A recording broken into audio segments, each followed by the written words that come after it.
Welcome to the On Your Head Son podcast. We are recording this live on a Wednesday night after a magic evening of Champions League football. You can see from our shirts, if you're watching, Matt over there is sporting a wonderful Arsenal shirt. Go on Arsenal after a massive win against Real Madrid away. Never lost to Real Madrid, ever. First goal conceded was tonight, so yeah, go on Arsenal. Champions League semi-finals, let's go. Quite incredible. We will get onto that in a second. I'm also sporting a Barcelona shirt. Who knows? We'll talk about it soon, but that could be the final in about a month's time. No Andy tonight, unfortunately. He's can't remember where he is, but he's doing something. Apparently he's too big and too famous for us now. So, yeah, we'll crack on. And let's start, where else to start really, than the game at the Bernabeu. Arsenal winning, not just over the two legs, but winning the game tonight as well. Winning 2-1 on the night, 5-1. Wow. How did that happen? Who saw that coming? I don't know. Absolutely not. I think it obviously highlighted a lot of Madrid's weaknesses there. I think Arsenal were almost the perfect team to play Real Madrid, really. I think, given how structured they are and how they can just hit people on the counter and actually control people's attacks pretty well. So yeah, I mean, the main reason though is Declan Rice, best player on the pitch both games. He got man of the match just then. He was nearly crying in his interview again. Yeah, Declan Rice. I mean, he was colossus, wasn't he? Some of the interceptions that he was making in the middle of the park, and then progressing the ball, running forward like quickly with it. That's one of the most colossal midfield performances I've ever seen. I know. I mean, the shadows of almost Roy Keane '99 in Juve. Really, I think that's where I'd put it. But it was unbelievable performance. I think from him particularly, but the whole team. I mean, Saliba made a weird mistake today, which I've never seen him make, but didn't really matter because when you're 4-0 up, you can do whatever you want. You basically give them a goal and just start, have a bit of fun. I basically think that they wanted to hear the famous song that plays when Real Madrid score. If I was playing there, I'd want to hear it. I agree. Yeah, I mean, I reckon that's what happened. And also, Saliba is linked with Real Madrid in the coming years, so maybe he was getting a taste for it. Maybe. Exactly. What I wanted to quickly go into on that is, so we'll talk a little bit more Arsenal in a second, but you said that Arsenal really capitalised on Madrid's weaknesses. What would you say Madrid's weaknesses are? I mean, pressing, definitely one of them, and fullbacks. I think Martinelli had either Vasquez or not Asensio. Was it Asensio? I can't remember who it was, but anyway, he had two of the right backs. No. Martinelli, he had the right back. Asensio. Oh, yeah. Sorry, yeah. Vasquez and Asensio on toast, both games. I think his pace really caused a lot of trouble, and Vasquez, Martinelli's a player that comes under a lot of fire, whereas Saka's Saka, and Saka's always going to tear apart Alaba and Garcia. I think he's unbelievable, but yeah, Martinelli, I thought these two games was absolutely on fire, and the way Madrid played with a high line, it was just completely set up for him, and to get his goal right at the end there, it was good for him. I was very happy for him there. It's nice. Yeah, no, I mean, just focus on Madrid quickly. They're obviously famous in the past for being this sort of team of superstars, and they did very much look like that, really. And no real midfielder that could get in between the lines and play quick, progressive forward, or defence cutting passes, really. So Arsenal were quite happy just sitting back, and then Real Madrid were just getting it to the wings and trying to cross, not always successfully, but even if they did, it was like Mbappe in the middle versus Saliba. So it didn't make any sense. And I think that, speaking about Jude Bellingham, obviously, his strength really is he's all over the place. He's busy. He's everything, and he's very, very good at a late arrival into the box. But he's not that player that can play a defence cutting pass or anything. Madrid wanted to play on the counter, and if they got the first goal in this whole tie, maybe the whole tie would have flipped. And it could have been completely different. Well, I mean, we could bring it back to that Mbappe chance when it was 10 minutes into the game at the Emirates. And I think if that goes in, Arsenal could crumble. They may not have. You never know, to be honest. And Madrid could have just found this fifth gear and just literally well, not even 50, almost second or third gear, and just sat in that and then just counted. But yeah, obviously that didn't happen. But yeah, I completely agree with you. I think Tchouaméni and Camavinga both games, or Camavinga first game, Tchouaméni that second game, both of them looked average. And I'm surprised at that because every time I've watched them for France and watched them for Madrid previously, they've looked pretty immense. I think both of them. Camavinga particularly, I think, has filled in left back, centre mid whenever he's needed to. So yeah, well, no remontada for Real Madrid. It is Arsenal into the next round, into the semi-finals, and we'll talk about who they're going to face shortly and go into a bit more detail on that. But the other game of the night, which I know you switched to because the Arsenal game became a bit of a certainty. So Inter versus Bayern, 2-2 on the night with Inter going through. How did that last 15-20 minutes play out? So, I mean, I switched over because I thought the Arsenal game, I think Mbappe went down. I think he went down injured. So I was like, okay, I'm just going to switch it here to watch this game because it might be interesting after an Eric Dyer wonder header, might I add. Absolute wonder header. Yeah, and it was very boring, I've got to say. Inter Milan slowed the play down so much, and also Bayern Munich seemed to dominate every game I watch in Europe and create these quarter chances, like not even half chances, like at all. Like, but each time they probably have like 25, 30 shots in these big games, but none of them look like they're going to score ever. And Muller, right in the last kick of a game, nearly scored a header on his game to equals I think it was appearances with Lionel Messi for Champions League. So that would have been a good story, but obviously that didn't quite happen. But yeah, I mean, Inter looked like a very solid team. I think the striker partnership of Thuram and Martinez is one of the best in Europe at the moment. I don't watch loads of Inter Milan, but the last 2-3 seasons that I've seen, they look tasty, I've got to say. You know, it's interesting what you were saying about Bayern Munich and the way they play in creating all these quarter chances. Is you can kind of make comparisons. Well, we can make very strong comparisons with Company's Burnley last year. So like Burnley actually for like the large parts of the game played quite well, but they didn't create that good chance. They had I would describe them as like quarter chances, but back then they were relying on Lyle Foster up top. Yeah. Whereas the difference is now they've got Harry Kane, who will probably score 2 in 4 quarter chances. He did score a brilliant goal tonight. It was another brilliant shot. But it's also a reason why they can probably run away with the Bundesliga, because they're just better than the rest of the teams in the Bundesliga, really, with the possible exception of Bayer Leverkusen at the moment. But no, interesting. But yeah, no, I remember looking at sort of the highlights from the first game, and Inter Milan just dug in deep and got the goals when they needed. Very professional outfit. Exactly. Not one to be messed around with. So they progress into the semi-finals. And let's move back to yesterday, to the 2 almost remontadas, the almost comebacks. They were really, really exciting. I chose to get involved with Villa versus Paris Saint-Germain. Paris Saint-Germain started kind of exactly how we thought. 2 goals and quite early on in the game, and looked in complete control. How good are their fullbacks? Oh, they're outstanding. I mean, for me yesterday, Hakimi was just the best player on the pitch by a country mile. But both of them, it's all about the tactics as well. They're both solid, very, very solid, defensively. But when they were attacking, it was almost like they were both playing as wingers. Slash forward, centre forwards for Mendes' goal. And I'm pretty sure that in both goals, both of the fullbacks are near the play, which is crazy. Yeah, absolutely outstanding there. What was exciting was the Villa 15-20 minutes of pure joy, that straight after the John McGinn goal from 25 yards, which was obviously quickly followed up by the Konsa finish.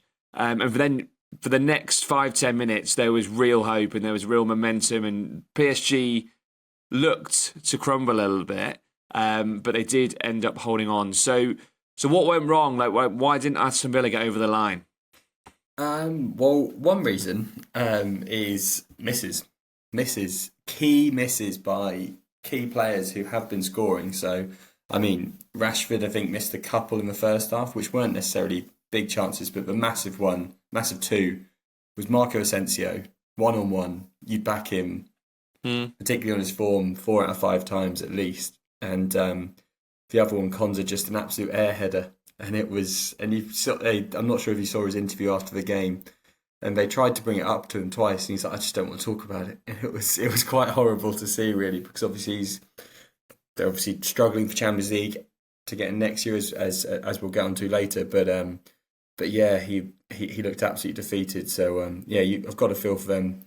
Wanted Villa to go through, obviously, an English club there, and I think even extra time would have been brilliant to see. But again, Villa didn't lose at home this Champions League, so it's quite good to see. I mean, they were very, very, very worthy additions to the Champions League, and as I said, we'll get on to it later. But I really hope they do come back. For me, and what kind of stunted them right at the end was they made 4 or 5 substitutions in quite quick succession, and it completely disrupted the flow of the game. And the players that weren't playing the same way. Like Rashford was coming in and linking the play a bit better. Ollie Watkins, who I was screaming to come on at one point, just was hanging up front trying to get in behind, and it wasn't working. He didn't touch the ball once. No. Yeah, literally. Whereas Rashford was dropping deep with kind of people running in behind him. I think McGinn's energy, I'm not sure whether he was shattered. He might have been absolutely shattered, to be honest, but his energy they really missed. I think they brought him off for Ramsey. Yeah. Maybe. Yeah, and then Ramsey just went on the left, and then just all of the front four kind of kept on mixing. It just didn't quite work out. But then again, if it worked, which it could have done very easily, then like Asensio really should have scored. So then we'd be saying the opposite. So we'd be sat here talking about the greatest comeback of all time. Really but another comeback that nearly happened. We should just say, Paris Saint-Germain did go through. From the first leg, Barcelona were leading 4-0 going to the return leg in Dortmund. Dortmund ended up winning 3-1 on the day yesterday, and gave them a real go. Exactly. Hat-trick. Guirassy. What a hat-trick as well. I believe he's now the top scorer in the Champions League, Guirassy. Yeah.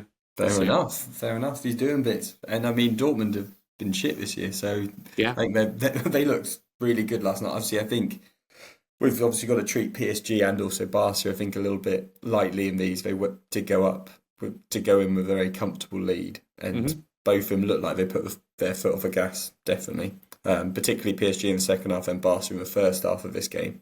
Didn't look like they really wanted to be there. Got to say, Barca basically just were defending with this high line without pressing, and it just was all over the shop. And I think Dortmund could have actually scored 4 in the first half, which would have been very funny. But once they went down 2-0, I think it was, it would have been 2-0. Barca really turned it on, and for 20 minutes they could have scored 4 or 5, and they are still, I think, my favourite. Your favourites? Yeah. Your favourites or your favourite? My favourites. My favourites. I mean, they're my favourite. Exactly. Left to say. So, okay. So those are the 4 games. So we've got the 2 semi-finals, which take place in a few weeks' time. We've got Barcelona playing Inter Milan, which would be a really, really intriguing game. Almost see it playing out similar to the Bayern Munich game, with Barcelona having a lot of the ball, a lot of the chances. I guess it depends how well they manufacture those chances, and how clinical the likes of Rafinha, Yamal and Lewandowski be on the day. But Inter Milan will be quite happy sitting in, soaking up the pressure, and as you said, with that strike force of Thuram and Martinez up top, anything could happen. Who do you think's going through? I think Barcelona, but I wouldn't be surprised. No, Barcelona. Yeah. I'm going to go for Barcelona. I think that I'm going to say Inter Milan have had their game where they've grinded it out against Bayern Munich. I think that Barcelona are going to go through. I just want to say, how boring would an Inter Milan Arsenal final be? which could very easily happen. Like, not. I want Arsenal to win the Champions League before any Arsenal fan comes for me. But those two styles of play playing against each other, Jesus, Jesus, that's got a 0-0 written all over it. Which is exactly what Arteta would want, probably, and exactly was it? It's Inzaghi, isn't it? At Inter Milan, exactly what they both want. Yeah. That's the sign of a good game. Right, so Arsenal versus PSG. So I think this is the one I want to talk a little bit more about, given that I watched Arsenal tonight, watched PSG last night. The bookies say that Arsenal are the favourites for the Champions League now. They, I believe, they did before these second legs. How do you see Arsenal versus Paris Saint-Germain playing out? I've got absolutely no idea what's going to happen. To be honest, everyone thought Real Madrid were going to absolutely spank Arsenal, probably the opposite score. So I've got absolutely no idea. I think it will end up being a similar kind of format to Barcelona and Inter Milan with attack versus defence, really. I think PSG, obviously Arsenal beat PSG 2-0 at the start of the season when PSG were a completely different team, completely different outfit. And Ousmane Dembélé was not the same player at all. He is absolutely fire at the moment. I absolutely love him. I don't all their front three, I think, even with Barcola, Doué, Cachavilla, that's not his name, but it doesn't matter. Kvaratskhelia, I'm going to go for. That's my attempt at the pronunciation. We'll give that a go. We'll give that. But I mean, all of them absolutely amazing. And Vitinha, I love this PSG team. If Arsenal don't win it, I think I want PSG to. But yeah, I think I see Arsenal sneaking it. I think I really do. Yeah, they're built to be a cup team, this are. Arsenal team, and grind out results. And I would say, I don't necessarily disagree. I think that, I think that Arsenal probably can soak up the pressure of PSG, despite how fantastic and amazing PSG's movement are. What I will say, like based on what I've seen from the last sort of few weeks of Champions League football, I think that Paris Saint-Germain are much better equipped to break down this Arsenal team than Real Madrid ever were. Oh, completely. And they're not going to, they will have like, they've got those players in the middle of the pitch to make runs all over the place to stretch like Arsenal. And they've got the right back, they've got the left back to overlap. There's a lot of fluidity in the movement, which is how you can break down that Arsenal team. Whereas, that Real Madrid team was a bit more static and idealist. And even at centre mid, you've got Fabian Ruiz and also Vitinha and who's the other one? Yao Mendes. Like all three of them are unbelievable footballers and can play those kind of balls in between the lines. And Dembele drops in, Doué drops in, they all drop in. So I think, I do think PSG, if they go in with a 2-0 lead, I don't know who's at home first, haven't looked yet, but PSG go into the second leg with a 2-0 lead or something like that, then, or even, to be honest, just a 1-0 lead, then I think they could be a difficult outfit. And I think, I don't know, a PSG-Barcelona final with those both high lines would be so exciting. I've got to say. Yeah, so. It would be. It would be a much better game than Inter Milan versus Arsenal. But no, and I think it's probably true of what we said about the Real Madrid game. But the first goal in Arsenal PSG is so important because it just shapes the whole tie. And I think that Arsenal are well equipped. If PSG start chasing a game, they are well equipped to hit them on the break. Very much so. So we'll see. I am going to. Yeah, do you know what? I'm going to change what I am going to say. I'm going to say PSG, but more because I really, really, really do not want Arsenal to go through in any way, shape, or form. So I'm going to go Paris Saint-Germain for that. I don't disagree with you too much, to be honest. I think a Barcelona PSG final could happen, and I wouldn't be too disappointed with that, to be honest. Yeah, there we go. So you heard it first. It's going to be a Barcelona PSG. By the way, I just want to take you back. So at the moment, Barcelona are the favourites, PSG are second, Arsenal are third, and Inter Milan are fourth.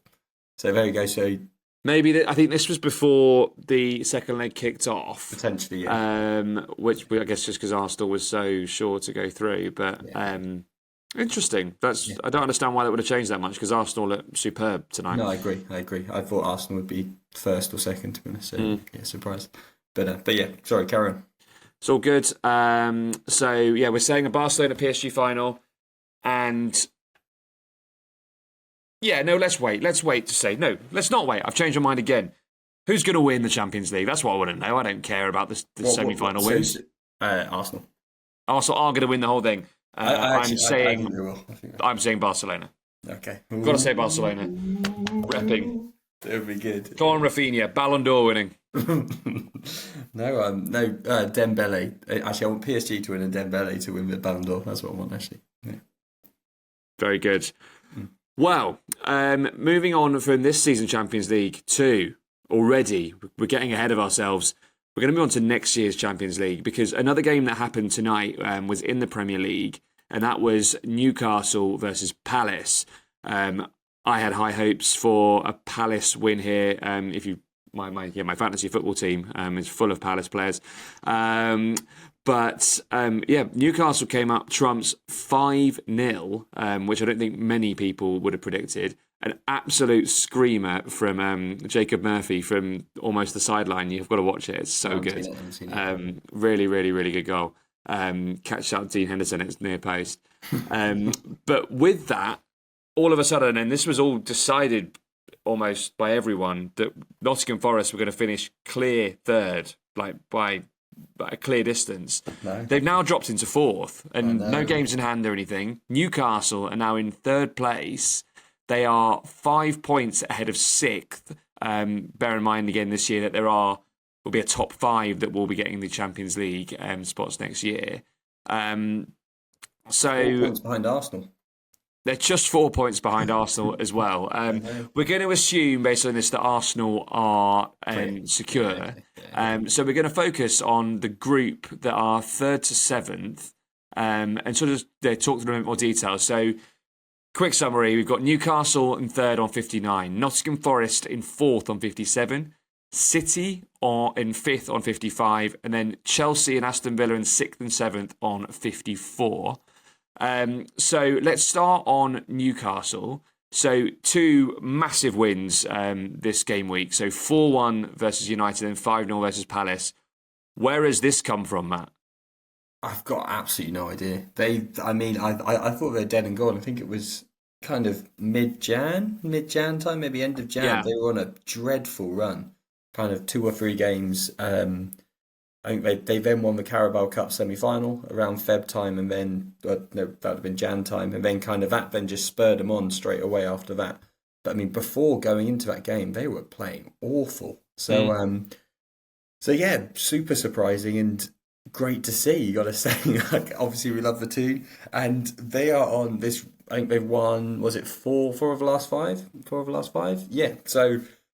Playing absolutely amazing. 4-1 against Man U. I know Man U aren't really a team to scream about beating at the moment. And then 5-0 against Palace. But they're tearing teams apart as well. It's not it's not like they're just beating them, they're beating them well, and it's a great sight to see. You love to see St James's Park absolutely bouncing. Yeah. We'll move on to Nottingham Forest. So Nottingham Forest obviously have been punching well above their weight, or where people expected them to be punching this year. So have been third for a long time. People have almost just written them that, they're definitely in the Champions League.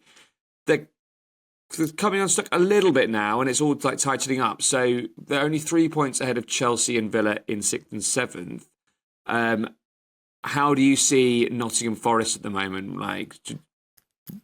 I think they're slumbering. I know they obviously lost this weekend, and before they'd won a few. But I think the last few, they're coming a bit unstuck. I think in games they're not looking as clinical as I think they were, which they couldn't carry on going all season, and they still might. To be honest, all they need is, to be honest, probably of how everyone's playing.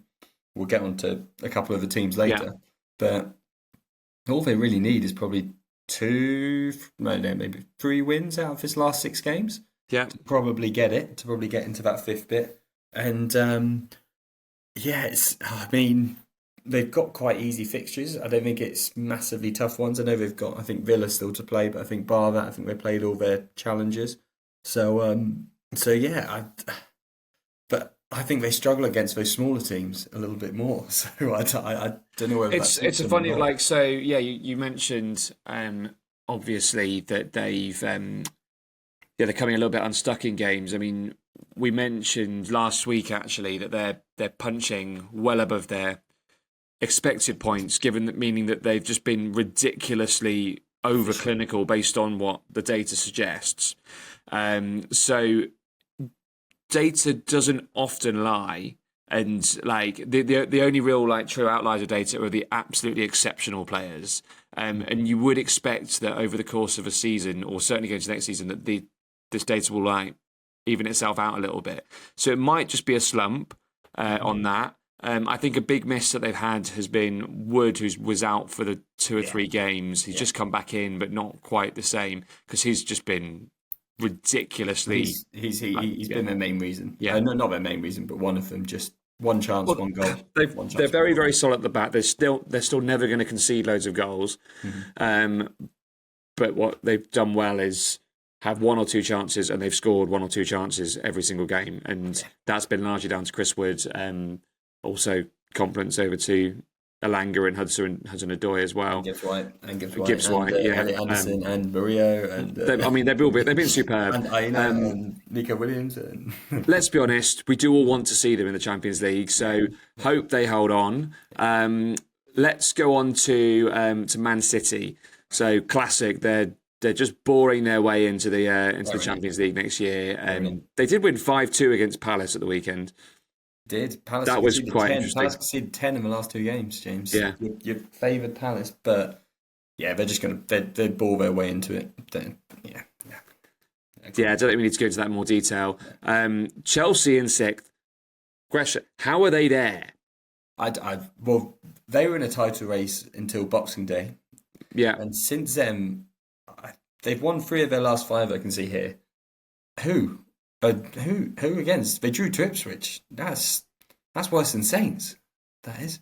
So I don't know how they're there, to be honest. I think they look awful all over the place, really.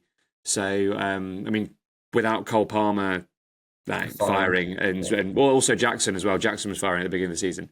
They just don't seem to have goals in them, really. Also, their fans are properly turning. They can't stand Enzo at all, which is surprising-ish, given, I mean, let's be honest, I think at the start of the season, if you gave them 6th, I think you'd probably take that. Yeah. But I think just because other teams are underperforming and overperforming. But yeah. But no, I agree. I don't know how they're 6th, and I think they'll... I really, really, really hope that they end up nowhere near the Champions League. I'm the same. I'm exactly the same. They're the ones that I want to just drop out because they just don't really seem to warrant it. Yeah. And then we're going into 7th, and so Aston Villa, so 54, so just 1 point off the Champions League spaces at the moment with 6 games to go. Main point on this, we want nights like that at Villa Park again because they were superb over the course of the season. Completely agree. And I think they'll get it. I think now they have been knocked out. This is their they're in the FA Cup as well. Yeah. But this is their main aim now is to get into the Champions League to have that all again. So yeah, the FA Cup semi-final. Are they playing Palace? Ooh. Palace, Forest and Man City, and Palace and Villa. That's good games. Yeah, 100%. So yeah, they've got. Well, actually, they've been on a good run of form. So they're Villa in the last few games domestically, and they're looking like they're hitting that at the right time to make it back into the top 5 again. Mm-hmm. If you were to stick your neck out, then so we've got Newcastle. Forest. No. You first. It's always one of us first, James. You first. Who's getting it? Who's getting the top 5? Well, so from 3rd to 5th.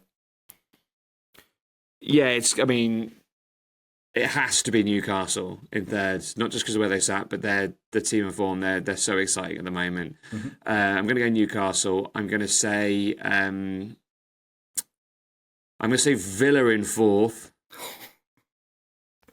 And then I'm like, if I actually think and use my brain, I'm going to say City in fifth. I don't want it to be City in fifth. I want it to be Forest. But I think it will be Newcastle, Villa, and then City.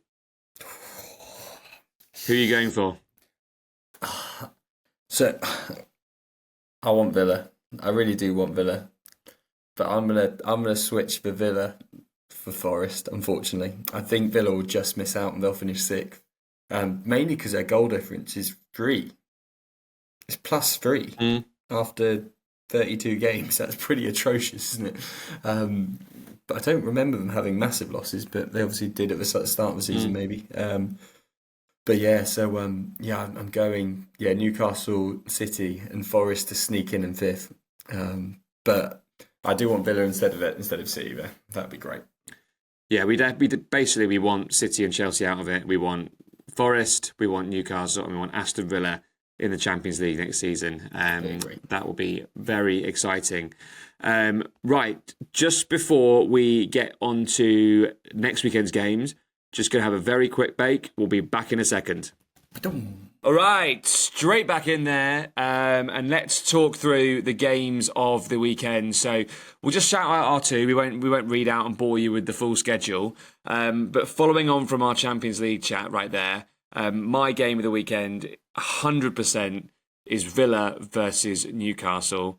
That is a humongous game now in the chase.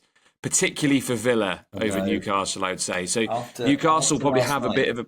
Sorry? After last night, Villa now need to win, and there could be a massive hangover from that. Yeah. So that would be a massive hard one to get up for Villa, but they massively need this. Yeah, they definitely do. I mean, Newcastle have got a little bit of a buffer if they get a draw. That's not a terrible result away at Villa Park for Newcastle. But yeah, Villa, they really want to win there to try and secure their standing, secure that their chase for the Champions League football. I think a draw is a great result for Newcastle. I think Villa almost have to win. They have to put themselves in there, really, put themselves in the chase. And what I will say as well is that this game is typically quite an exciting game, given the way they both play. So there could be goals here. Saturday night football. Saturday night football. This could be a 4-2 Villa. This. Yeah, I'd love that. Watkins hat-trick, Rashford hat-trick. Actually, sorry, Rashford. No, absolutely not Rashford. Do you have anything else before we sign off for the week? Yes, I do. It's a really exciting game and really inventive. Yes. So this one, it's the Mats game. Yeah, let's go. So in honour of the brilliant Champions League nights we've had for last week, I'm going to give you a little quiz, James. So it's pretty basic. I'm going to give you a minute. I'm going to start the timer a little bit. Phone's a bit cracked. Sounds good. You can answer as many questions as you want. Okay. Excellent. I'm in there. Ready? Born ready. 3, 2, 1. Which club won the first UEFA Champions League under its current name, 92-93? Ajax. No. Who's the all-time top goal scorer in the Champions League? Ronaldo. Which player scored a hat-trick in the 2019 semi-final second leg for Tottenham against Ajax? Lucas Moura. How many times has AC Milan won the Champions League? Twice. No. Who provided the assist for Zinedine Zidane's famous volley in the 2002 final? Roberto Carlos. Yes. Which club did Liverpool defeat in the famous 2005 final? AC Milan. Who scored the fastest goal ever in Champions League final? It was the same final. It's Shevchenko. No. Maldini. What team did Chelsea beat in the 2021 Champions League final? Manchester City. Yes. Who has lost the most Champions League finals? Juventus. Yes. Which German team did Real Madrid defeat? Bayer Leverkusen. No, James. I didn't hear the rest of it, did I? Right, okay, fine. I'll go. Which German team did Real Madrid defeat 5-0 on aggregate in the 2014 semi-finals? I don't know this, but I'm obviously going to guess Bayern Munich. Yeah, correct. Yeah. Correct. So how many do you have? 1, 2, 3, 4, 5, 6, Seven out of eight. 7 out of 9. 7 out of 9, not bad. I was quite happy with that. Who won the first one? Marseille. That's I was between Ajax and Marseille. No, I know that's not bad. Ajax won in 2090. They won in 95. Yeah. Marseille won 93, and then Barca won 94. And who scored the fastest goal ever in Champions League final? Is Paolo Maldini. Maldini. Don't remember that one. And the last question I'll finish on is: will Arsenal win the Champions League ever? No. Nah, that's a correct answer. That is a correct answer. You heard it here first. It's going back to the Camp Nou this year and rub salt into the wounds of Real Madrid after losing tonight, being humiliated. One last question. Let's wrap it up on that. Should Ancelotti go at the end of the season? No. I hate these fans. It's so bad, isn't it? Like, literally, he's won, I don't know, 5 Champions Leagues for them, I think, or something like that. He's the most successful manager for them already, and they've already just turfed him out. So, no. Well, do you know what I'm thinking? So, I think they should turf him out. And seeing as Vincent Kompany got relegated last year and is now the Bayern Munich manager, I think that Ivan Juric should be the Real Madrid manager next year. You heard it here first. Ivan Juric to Real Madrid. But just remember that you've got to wait until that happens till next year. And yeah, I guess that's it really. Juric is off to Real Madrid. A la Madrid. A la Madrid, remontada of Ivan Juric. And on that note, thank you very much, Matt. Thank you very much, Andy, wherever you are. And thank you very much to all our listeners and viewers. And until next week, please just remember that it's on your head, son. Not off your head. Son. Yeah.